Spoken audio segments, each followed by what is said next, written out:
ఈరోజు printers day సందర్భంగా మనమందరం సమావేశం కావడం జరిగింది. ఈ సమావేశంకు చేసినటువంటి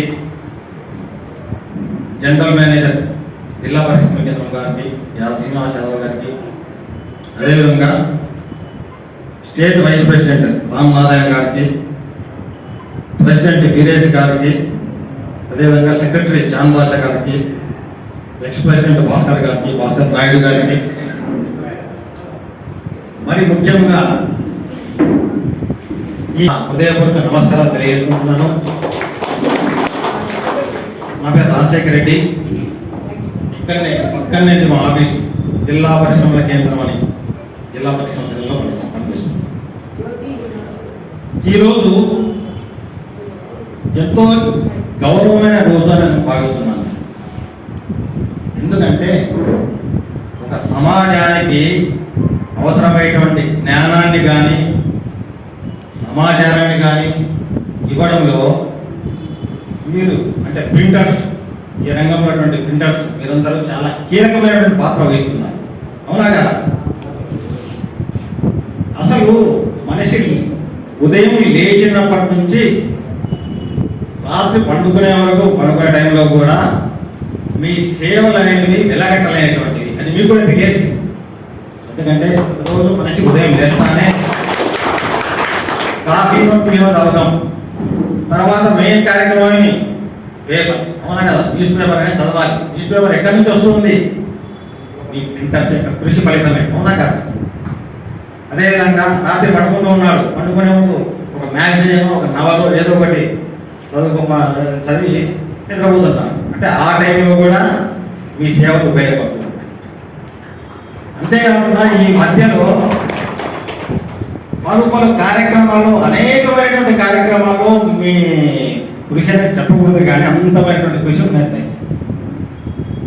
విద్యారంగంలో స్కూళ్ళలో అయితేనేమి, కాలేజీలో అయితేనేమి పాఠ్య పుస్తకాలు ఏ విధంగా వచ్చాయి చెప్పండి? ప్రింటర్స్ యొక్క కృషి ఫలితమే కదా. అంటే అందరూ చదువుకుంటున్నారు, ఎంతో విజ్ఞానం సంపాదించుకుంటున్నారు. అదేవిధంగా రాజకీయ నాయకులు ఉన్నారు, అనేక ప్రచార కార్యక్రమాలు నిర్వహించుకుంటున్నారు. ఈ ప్రచార కార్యక్రమంలో ఫ్లెక్సీ లేనటువంటి ప్రచారం ఏమైనా ఉందా? ఈ భారతదేశంలో కానీ ప్రపంచంలో కానీ చూస్తే లేనే లేదు.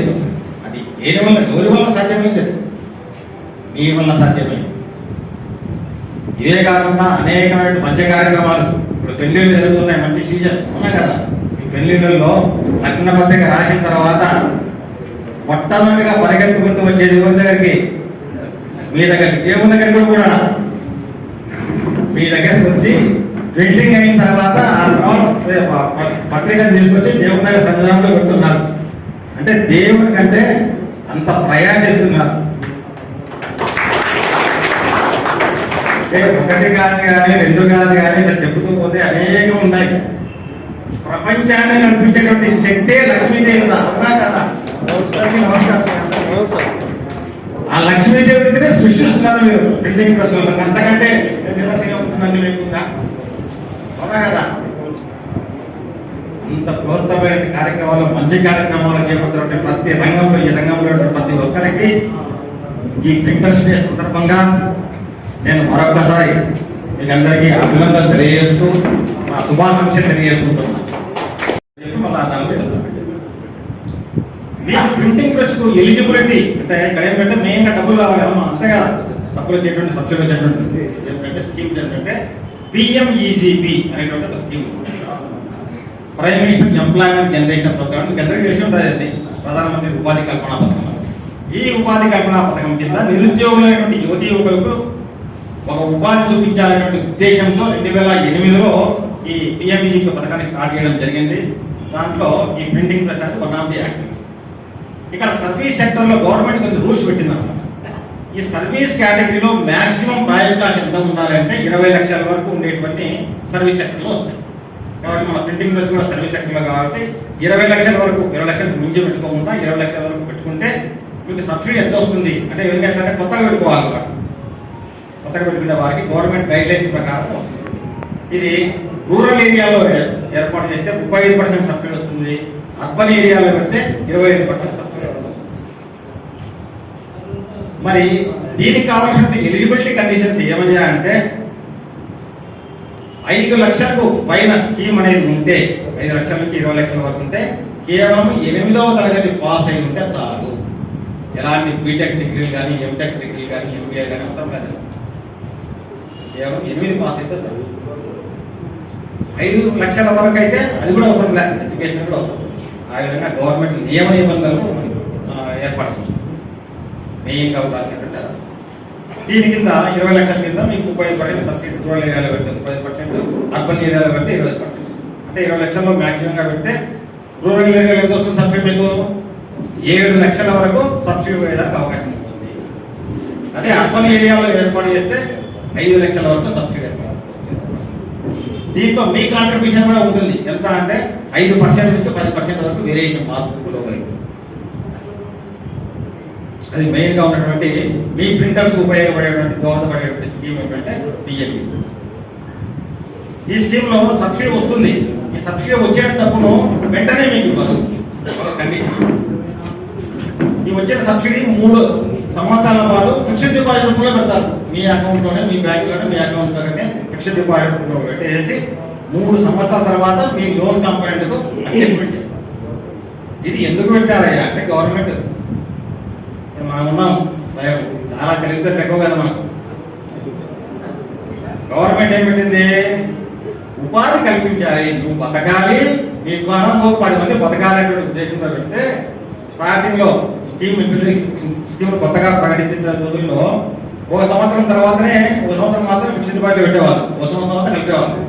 1 సంవత్సరం తర్వాత ఎప్పుడైతే బోర్డు తిప్పేయడము క్లోజ్ చేయడం జరిగింది. అంటే కేవలము సబ్సిడీ కోసం మాత్రమే పెడుతున్నారు అనేటువంటి విషయాన్ని గ్రహించి గవర్నమెంట్ వాళ్ళు దాన్ని 1 సంవత్సరం నుంచి 2 సంవత్సరాలకు, 2 సంవత్సరాల నుంచి 3 సంవత్సరాల వరకు పెట్టడం. స్కీమ్ యొక్క ముఖ్య ఉద్దేశం బోర్డు తిప్పే కదా. అయితే ఉన్నాను, మరి ఏం చేద్దాం, మనం మారాలి, ప్రజలు అనేది మారాలి. మార్పు రావాలి. ఇప్పుడు ఒక విధంగా 90% వరకు మార్పు వచ్చింది, 10% మార్పు చేస్తాం. అది మెయిన్గా మీకు చిన్న వాళ్ళకు ఉపయోగపడే స్కీమ్ తీసుకొచ్చాను. ఈ స్కీమ్లో మీరు ఎంతైనా ఇన్వెస్ట్మెంట్ చేయవచ్చు. ఎంతైనా అంటే మైక్రో రంగంలో కాకుండా స్మాల్ స్కేల్ కేటగిరీలో, అంటే మిషనరీ యొక్క విలువ 25 కోట్ల పెట్టుబడి వరకు మీరు ఇన్వెస్ట్మెంట్ చేయవచ్చు. దీనికి కూడా గవర్నమెంట్ అనేది సబ్సిడీ ఇస్తుంది. అది ఏ విధంగా సబ్సిడీ ఇస్తుందంటే దీన్ని దీంట్లో కేటగిరీ వైజ్ ఉన్నాయి. ఇక్కడ కేటగిరీ అంటే ఏంటంటే రిజర్వేషన్ వర్గాలు ఉన్నారు. ఇక్కడ ఈ స్కీమ్లో ఓసీ కేటగిరీలో మగవారు తప్పనిచ్చి, జనరల్ కేటగిరీలో మగవారు తప్పనిచ్చి మిగతా వాళ్ళంతా రిజర్వేషన్ వర్గాల మీద చేశారు గవర్నమెంట్. అందరికీ బెనిఫిట్ చేయాలనే ఉద్దేశం. అంటే ఇక్కడ ఏమి ఓసీ రంగంలో జనరల్ కేటగిరీలో ఆడవారికి కూడా ఎక్కువ సబ్సిడీ వస్తుంది. ఇప్పుడు జనరల్ కేటగిరీలో ఆడవాళ్ళకు కూడా అదేవిధంగా బీసీ ఎవరైనా ఓకే, బీసీ మగవారికైనా ఆడవారికైనా, ఎస్సీ ఎస్టీ మగవారికైనా ఆడవారికైనా వీళ్ళందరికీ స్పెషల్ కేటగిరీ కింద ట్రీట్ చేస్తూ వీళ్ళకు 45% సబ్సిడీ ఇస్తున్నారు. మీ ప్రింటింగ్ ప్రెస్లో మీరు ఇన్వెస్ట్మెంట్ చేస్తే ఎంత? 1 కాదు, 2 కాదు, 3 కాదు, ఏకంగా 45% సబ్సిడీ. మీరు ఈ అవకాశాన్ని సద్వినియోగం చేసుకోవాలి. ఇది ఏ విధంగా ఉంది అంటే స్లాబ్ల మీద పెట్టారన్నమాట గవర్నమెంట్. స్లాబ్ సిస్టమ్ అంటే అప్ టు 1 crore, 1 కోటి రూపాయల వరకు మీరు ఇన్వెస్ట్మెంట్ చేస్తే మీకు 45% సబ్సిడీ ప్రకారము ఎంత రావాలి? 45 లక్షలు వస్తుంది. 45 లక్షలు వస్తుంది. ఎంతవరకు అంటే 1 కోటి రూపాయల వరకు. దీనిని రిలీజ్ చేయడం మాత్రం 2 విడతలలో ఇస్తుంది. ఒకటేసారి విడుదల చేయాలంటే గవర్నమెంట్ పెట్టాలి కాబట్టి 2 విధాలుగా 2 కంతులలో 2 ఇన్స్టాల్మెంట్ అనుకోండి, 2 ఇన్స్టాల్మెంట్లో రిలీజ్ చేస్తారు. అదే దీంట్లో ఇంకొక స్లాబ్ ఉంది. మీ మిషన్ యొక్క విలువ 1 కోటి రూపాయల నుంచి 2.5 కోటి వరకు ఉందనుకోండి, అప్పుడు ఎంత సబ్సిడీ వస్తుంది అంటే 45% ప్రకారం సబ్సిడీ ప్రకారము 1 కోటి రూపాయల వరకు సబ్సిడీ ఇస్తామంటున్నాడు స్టేట్ గవర్నమెంట్. 1 కోటి నుంచి 2.5 కోటి వరకు ఉండాలి. ఏది మీ యంత్రం యొక్క విలువ, మిషన్ యొక్క విలువ. అంటే దీని ప్రకారం 45% సబ్సిడీ ప్రకారము 1 కోటి రూపాయల వరకు ఇస్తారు. ఇది 3 ఇన్స్టాల్మెంట్లో రిలీజ్ చేయడం జరిగింది. ఇది కాకుండా ఇంకా ఎవరైనా మీరు కొద్దిగా పెట్టుబడి వాళ్ళు ఎక్కువ పెట్టుబడి అంటే వాళ్ళకి ఏ విధంగా ఉందంటే స్కీమ్ స్మాల్ స్కేల్ కేటగిరీలో దీంట్లో కూడా స్లాబ్ 1 ఒకటి ఉంది. ఒక స్లాబ్, ఆ స్లాబ్ లో 2.5 కోట్ల నుంచి 10 కోట్ల వరకు మీరు పెట్టుబడి పెడితే 45% ప్రకారం 4.5 కోటి సబ్సిడీ వస్తుంది. 2.5 కోట్ల నుంచి 10 కోట్ల వరకు, అప్పుడు 4.5 కోటి సబ్సిడీ వచ్చేది కావాలి. ఇంకా పెద్దగా పెట్టాలంటే మనం 10 కోట్ల నుంచి 25 కోట్ల వరకు పెడితే 45% ప్రకారము 6 కోట్లు మ్యాక్సిమం కట్టాయి. 6 కోట్ల వరకు అంటే ఈ రంగం అంటే మనం చిన్న స్కీమ్ నుంచి తీసుకుంటూ వస్తే అక్కడేమో ప్రధానమంత్రి పిఎంఈజీపీలో మ్యాక్సిమం 5 లక్షలు 7 లక్షలు సబ్సిడీ వస్తే ఇక్కడ స్టేట్ గవర్నమెంట్ వచ్చేసి సర్వీస్ మీ ప్రింటింగ్ ప్రెస్ యజమానులకు ఎవరైతే పెడుతున్నారో వాళ్ళకు పెట్టబోయేటువంటి ప్రమోటర్కు ఈ విధంగా ఎంత 45 లక్షల నుంచి 6 కోట్ల వరకు మ్యాక్సిమం సబ్సిడీ అంతవరకు ఇచ్చే అవకాశం అనేది ఉంది. దీన్ని అందరినీ మీరు వినియోగించుకోవాలి.